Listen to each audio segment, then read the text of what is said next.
बरसों तक लड़े जेल में, उनकी याद करें, उनकी याद करें। तो फांसी पर चढ़े खेल में, उनकी याद करें, उनकी याद करें।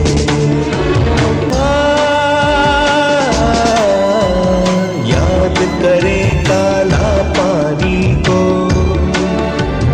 अंग्रेजों की मनमानी को।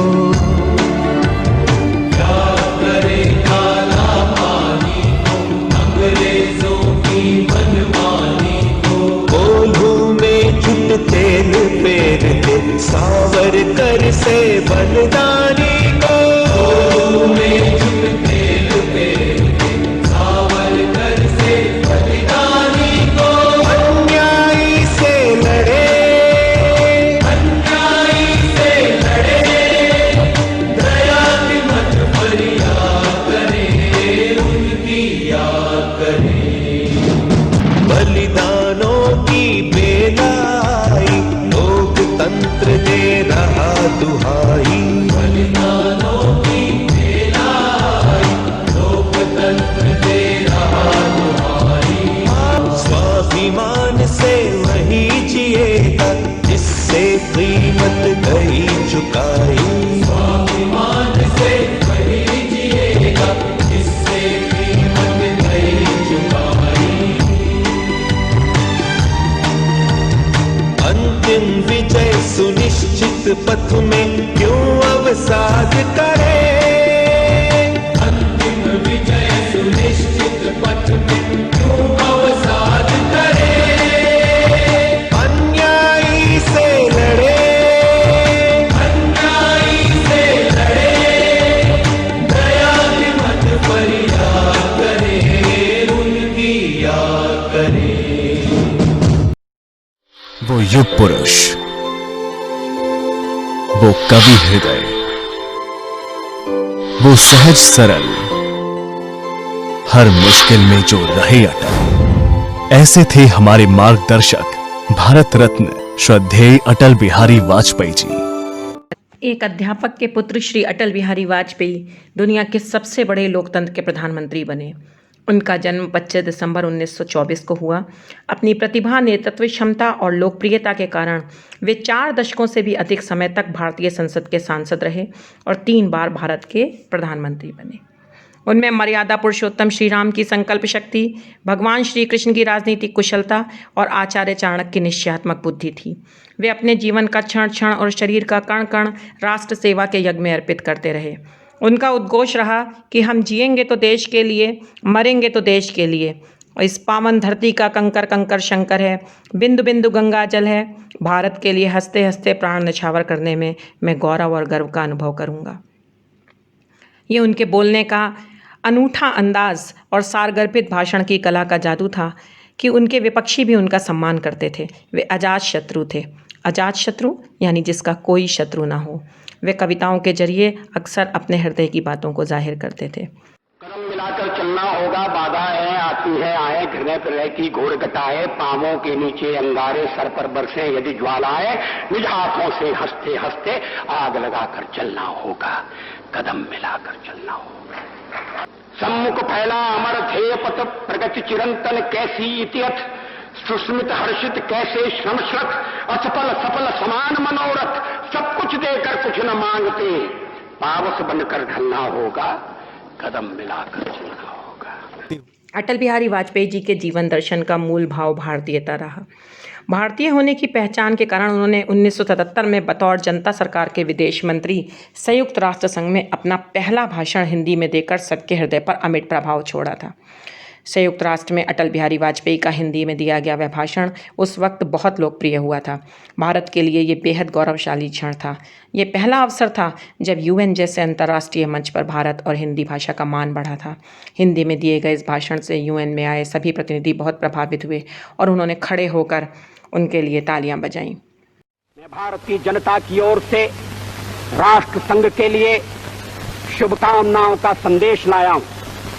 महासभा के इस 32वें अधिवेशन के अवसर पर मैं राष्ट्र संघ में भारत की दृढ़ आस्था को पुनः व्यक्त करना चाहता हूं। अध्यक्ष महोदय, वसुधैव कुटुंबकम की परिकल्पना बहुत पुरानी है। भारत में सदा से हमारा इस धारणा में विश्वास रहा है कि सारा संसार एक परिवार है। हमारी कार्यसूची का एक सर्वस्पर्शी विषय जो आगामी अनेक वर्षों और दशकों में बना रहेगा वह है मानव का भविष्य। मैं भारत की ओर से इस महासभा को आश्वासन देना चाहता हूं कि हम एक विश्व के आदर्शों की प्राप्ति और मानव के कल्याण तथा उसके गौरव के लिए त्याग और बलिदान की बेला में कभी पीछे नहीं रहेंगे। जय जगत। धन्यवाद। अटल सरकार ने 11 और 13 मई 1998 को पोखरण में 5 भूमिगत परमाणु परीक्षण विस्फोट करके भारत को परमाणु शक्ति संपन्न देश घोषित कर दिया। इस कदम से उन्होंने भारत को निर्विवाद रूप से विश्व मानचित्र पर एक सुदृढ़ वैश्विक शक्ति के रूप में स्थापित किया।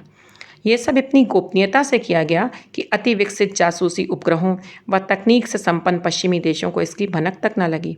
यही नहीं, इसके बाद पश्चिमी देशों द्वारा भारत पर अनेक प्रतिबंध लगाए गए, लेकिन वाजपेयी सरकार ने सबका दृढ़तापूर्वक सामना करते हुए आर्थिक विकास की ऊंचाइयों का स्पर्श किया।